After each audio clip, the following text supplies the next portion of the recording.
Dengan demikian berarti itikaf itu ada hukumnya, berarti bukan semata pasti sunnah ya. Bisa kalau lari dari hutang itu bukan itikaf namanya. Tapi meskipun sunnah, hukum ini bisa berubah menjadi haram.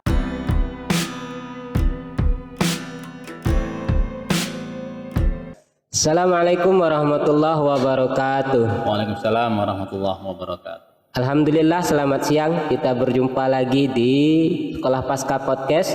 Kali ini saya kedatangan tamu istimewa, seorang ustadz, bisa disebut juga kiai ya. Kalau kami sebutnya kiai, Kiai Haji Agus Mukmin LCM Hum. Assalamualaikum Ustaz. Waalaikumsalam warahmatullahi wabarakatuh. Alhamdulillah bikhair.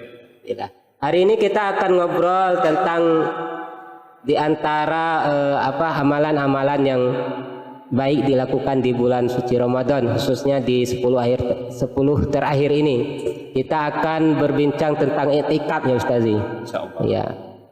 Nanti kami mohon penjelasan singkat apa itu i'tikaf dan bagaimana caranya atau kaifiat i'tikafnya, dan nanti ada pertanyaan-pertanyaan. Silakan Ustazi.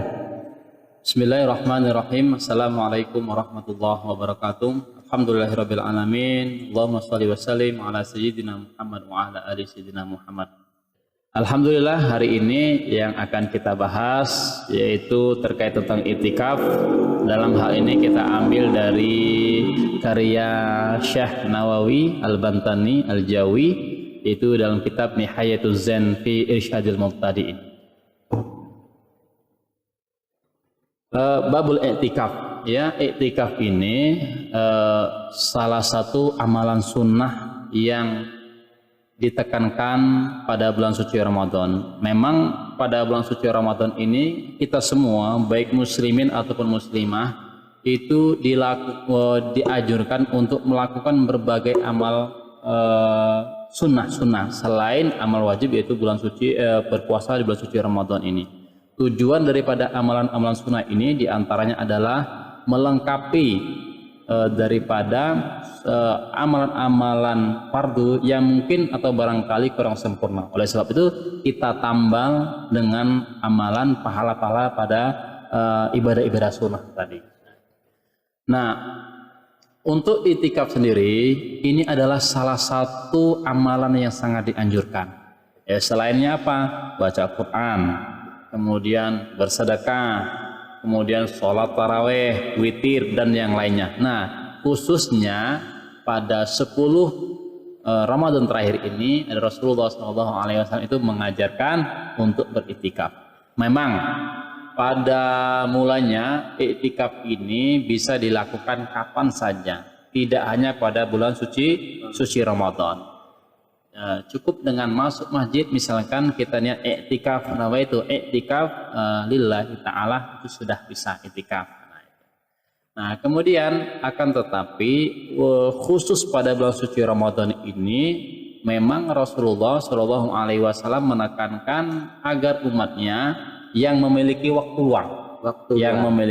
luang, yang memiliki tidak banyak aktivitas, yang tentunya aktivitas kita ini memang kemaslahatan umat bisa diwakilkan oleh orang lain.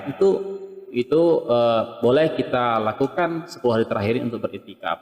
Tapi kalau misalkan seandainya aktivitas kita ini dapat memberikan maslahah lebih luas lagi, maka kita iktikaf semampunya saja di bulan suci Ramadan ini. Nah, apa itu i'tikaf? Nah, i'tikaf ini memang sunnah daripada Rasulullah SAW, sebagaimana Rasulullah mengajarkan man i'takafa ma'i falya'takif al-ashra al-akhir. Barang siapa yang ingin beriktikaf bersamaku, kata Nabi, maka beriktikaflah 10 hari terakhir. Ini artinya memang ada anjurannya, amal sunnah pada bulan suci Ramadan ini. Oke, jadi sekilas tentang i'tikaf. Jadi definisi hakiki dari i'tikaf itu apa? Ini disebutkan bahwasannya babul i'tikaf, ya, hakikatuhu syar'an.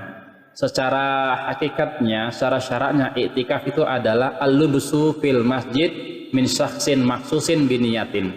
yaitu berdiam diri di masjid, ya, dengan niat tertentu. Itu kita sering mendengar bahwasanya niat itu adalah yang membedakan seseorang itu kegiatan atau aktivitas seseorang itu bernilai ibadah ataupun hal yang biasa.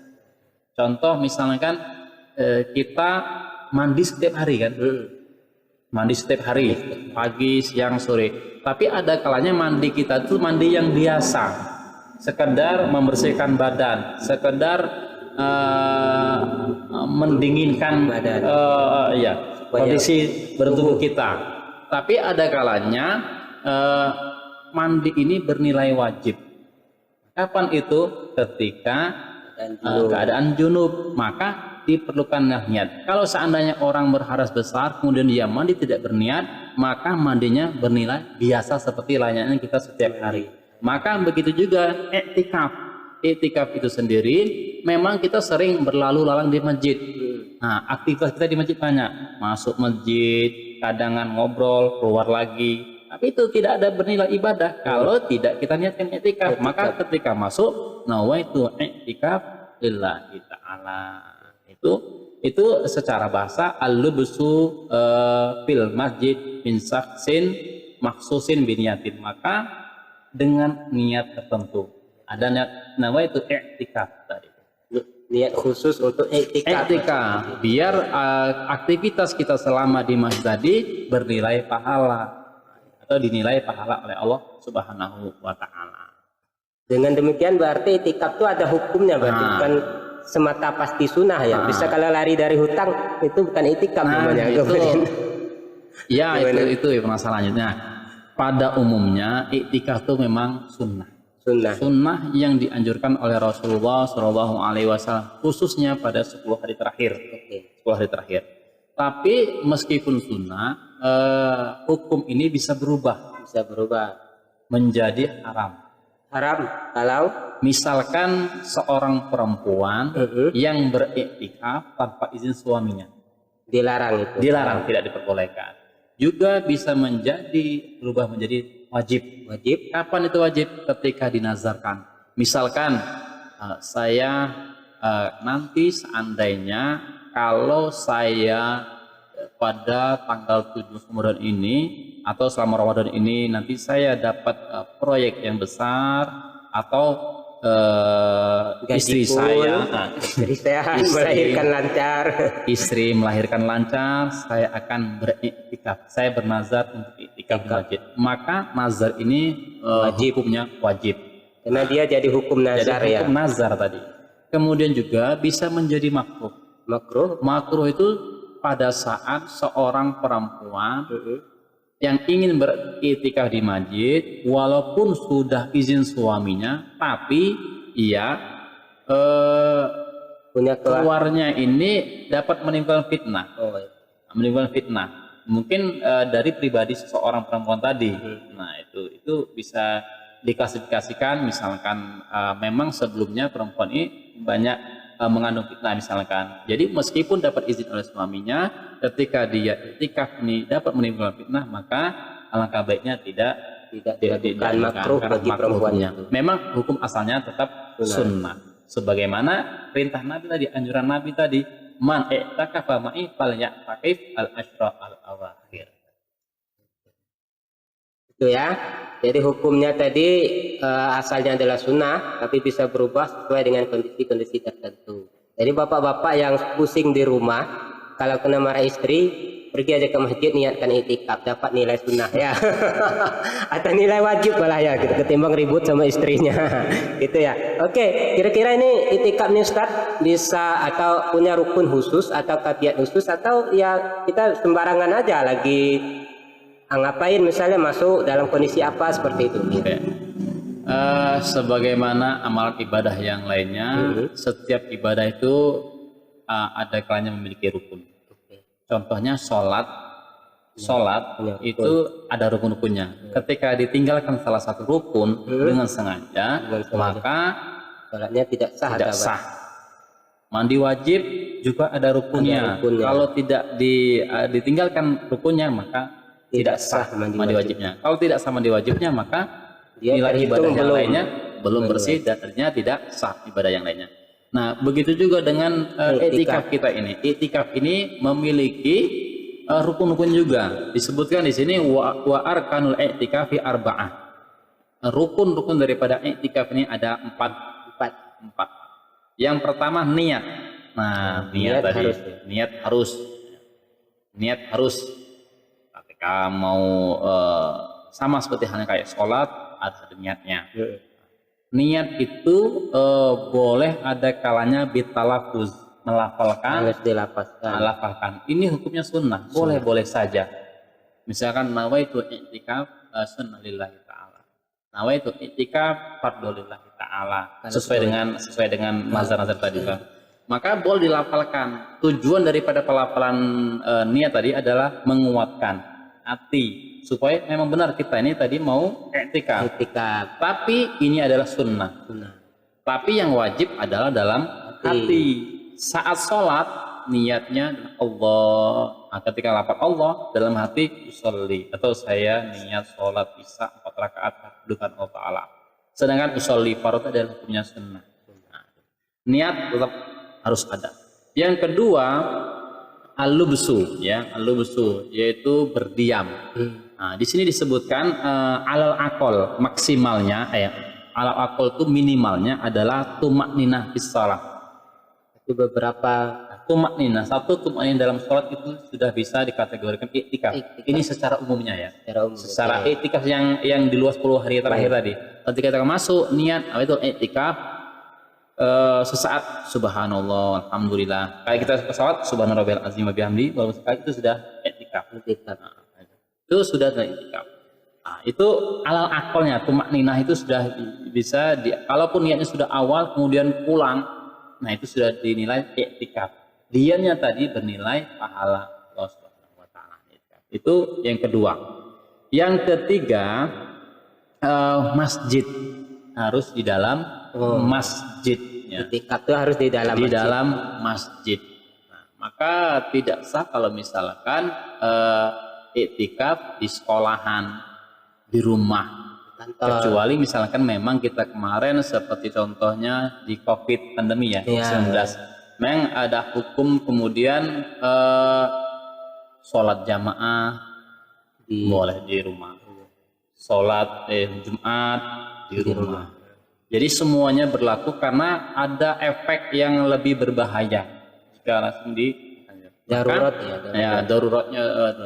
Tapi meskipun itu ada memang di masjid itu kan biasanya ada bukan sebarang rumah, tapi memang rumah itu yang biasa ditegakkan sholatnya 5 waktu. Kalau ada seorang yang pemilik rumah tidak sempat ke masjid, dia di situ biasanya. Nah, di situlah tempatnya i'tikafnya. Tetapi i'tikaf pada umumnya berlaku di masjid. Kemudian yang keempat yaitu adalah mu'takif, orang yang beriktikaf. Orangnya langsung. Iya, orang yang beriktikaf. Tak usah diwakilkan iktikaf atas ini misalkan. Iktikaf. Nah, iktikaf mu'takif ini adalah ada syarat-syarat. Maksudnya mu'takif ini orang yang beriktikaf ada syaratnya. Yang pertama adalah Islam. Nah, tentu Muslim. Pegawai misalkan dia ke sana itu kan. Dan Islam masuk ke masjid iktikaf. Kemudian akil, orang yang berakal. Orang berakal, maka ini tidak berlaku wala jasihu majnun. Orang gila itu ghairu akil, tidak berakal. Maksudnya agak kurang akalnya tidak berlaku. Maka harus berakal di sini. Nah, kemudian bebas atau suci daripada hadas besar. Nah, itu kalau hadas kecil, tidak lagi masuk lagi. Nah, itu. Ini di 4 rukun. Dan yang keempat adalah yang secara penekannya adalah Islam, balik, ya, akal. Nah, balik ini adalah boleh saja di luar misalnya mumayyiz, boleh saja beriktikaf. Boleh beriktikaf mumayyiznya. Orang sudah bisa membedakan antara baik dan buruknya. Ini karena sunnah. Boleh. Ini 4 rukunnya. Jadi tidak bisa ditinggalkan. Keempat ini menyatu. Lupa niat maka tidak sah. Iktikafnya. Mungkin yang dihitung pahalanya ketika baca Quran itu sendiri. puasanya sendiri, tapi sepanjang waktunya dia tidak dihitung. Entah bagaimana Allah menghitungnya, itikaf apa per detik, per menit, wallahu a'lam bishawab. Oke, kalau misalnya rukunnya udah terpenuhi nih, kira-kira apa yang bisa membatalkan itikaf kita itu kalau kita sudah berdiam diri di dalam masjid?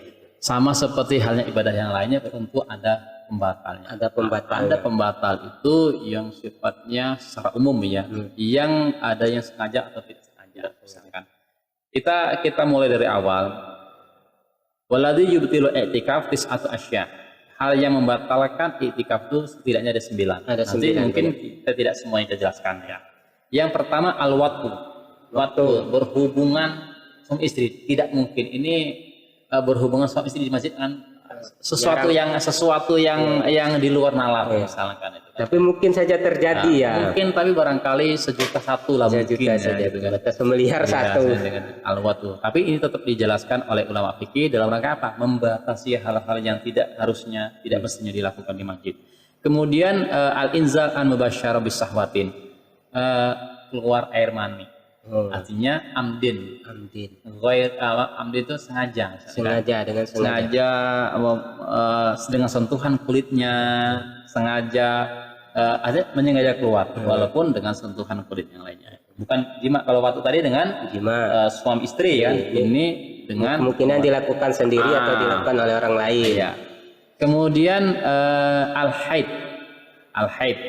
Ketika itikaf haid. Ketika itikaf lagi haid, maka di sini dia batal. Tapi Allah Subhanahu wa taala Maha Rahman dan Rahim. Orang ini termasuk yang syar'i, uzurnya uzur syar'i. Ketika dia itikaf sudah berapa hari, kemudian keluar darahnya atau haidnya, maka otomatis batal.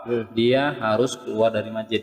Tetapi bagaimana pahala itikafnya? Karena uzur syar'i, maka karena dia niatnya ada untuk 10 hari, ternyata baru terbilang 8 hari, maka itu insyaallah Allah Subhanahu wa taala akan memberikan pahalanya. Karena uzurnya uzur syar'i, bukan yang disengaja, layaknya waktu tadi dan yang lainnya itu.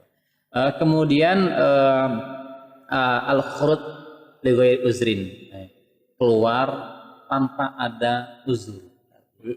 Tanpa uzur syar'i. Tadi keluar, padahal yang dinamakan iktikaf 10 hari ini tidak boleh keluar dari masjid. Ketika keluar dari masjid maka otomatis batal. Tapi ada kalanya yang uzur. Misalkan ada ke kamar mandi, yang mandi, dan segala itu contohnya itu, maka diperbolehkan masuk lagi masjid. Nah itu diantara hal yang mungkin ini saja ya, diantara hal-hal yang membatalkan. Yang lainnya mungkin sesuatu yang sudah maklum semua. Jadi ada juga hal yang membatalkan. Ini ada pertanyaan Ustaz. Ya.